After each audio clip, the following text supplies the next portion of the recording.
The Obama administration changing the way that it warns Americans about terror threats in the wake of the San Bernardino attack. The move is being viewed by some as a major shift in strategy after the White House scrapped the post-9/11 coded system and replaced it with the National Terrorism Advisory System, which was never activated. It had a Twitter account that never sent out one single tweet. Homeland Security Secretary Jay Johnson says this newest change, when they get around to announcing what it's going to be, will address that evolving threat. I'll be announcing soon, hopefully, what our new system is that I think reflects the current environment and the current realities. Look, we need a system that adequately informs the public at large, not through news leaks of joint intelligence bulletins to law enforcement, not through leaks from anonymous government officials, but we need a system that informs the public at large what we are seeing. All right, and we know the president also said that he believes that the terrorist threat has entered a new phase. Clearly, it has. Leslie Marshall, blogger for the Huffington Post, syndicated talk show host and a Fox News contributor. Tom Sullivan is the host of the Tom Sullivan Show on Fox News Radio. Welcome to you both. Leslie, I want to start with you. We were told at the beginning of the Obama administration that essentially the war on terror was over. We're not using that term anymore. We're not fighting in Iraq and Afghanistan. We're working to entanglements, and this war on terror is over. Clearly, it was not, Leslie. And now we have to return to the posture that we had at the beginning of this administration. Well, I never agreed with that statement, to be honest, that the war on terror was over, because I think when we look, we've had terrorist attacks in this country since the 1800s and worldwide, going back perhaps to Adam and Eve.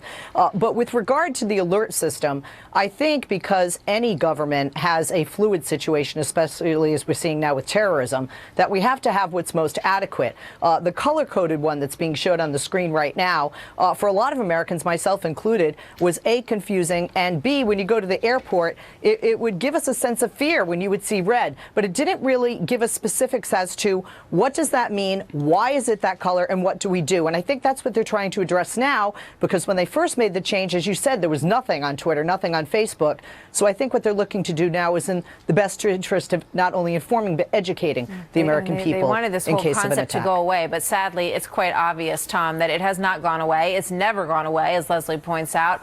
And now we're going to have some sort of system to tell us what we're supposed to do. Yeah, and I'll pick up where Leslie talked about the fact that that red was fear.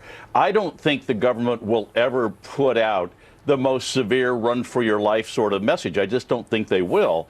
But this whole thing is a false sense of security for people that rely on the government for everything. In other words, the world's fine, everybody's in good shape, unless the government tells me that it's not. And I'm thinking you need to be responsible for your own situational awareness. You need to be responsible for your own safety. I think this is a false level of security, and it won't do a thing. You know, it seems to me that the best thing at this point, and this is based on our conversations with, former people from the CIA, FBI, is for people to take responsibility for themselves. And I think, Tom, you're exactly right. But we also have to go to the if you see something, say something model and perhaps ramp it up. I mean, basically, if you see something, Leslie, you must say something. It is your duty to say something. And we saw this in San Bernardino, and I am not trying to point fingers at this neighbor who didn't speak up, because God only knows what they feel at this point. But we have to move to a much more aggressive, assertive posture as citizens when it comes to this stuff, do we not?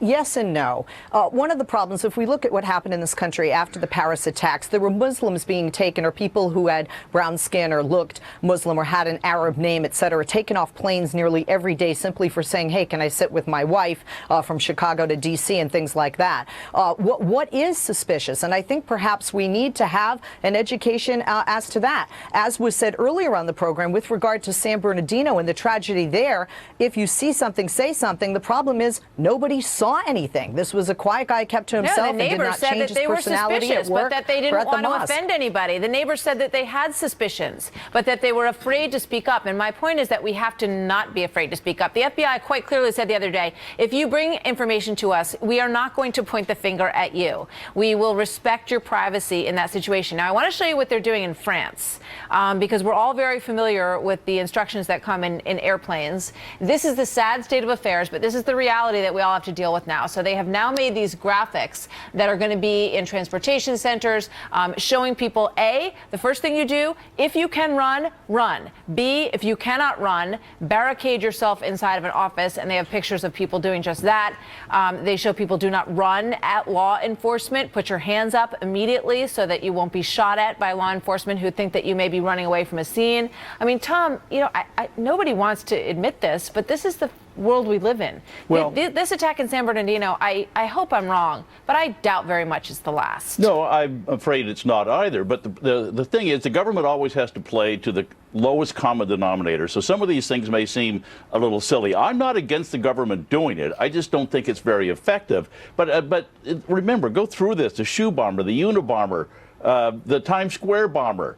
Now San Bernardino. No, the government did not pick up on this first. So how would they be able to alert us to all of this? And if you want to go back to Martha, I don't think you're old enough, but there was air raid sirens in cities that I grew up in Seattle, and they used to test them every Wednesday at noon. That's exactly the model, though. I mean, that we need to adapt to the new posture in this country, and we need to. And I think it makes people feel stronger when they've got something they can grab onto. They've got a system. They have ways of protecting themselves, and I think that has to be the way that we're headed in this country. Sadly, but true. Thank you very much. So we'll see what the Homeland Security folks come up with for us when they finally get around to bringing that announcement out. Thanks, you guys. Good to see you. Thank you.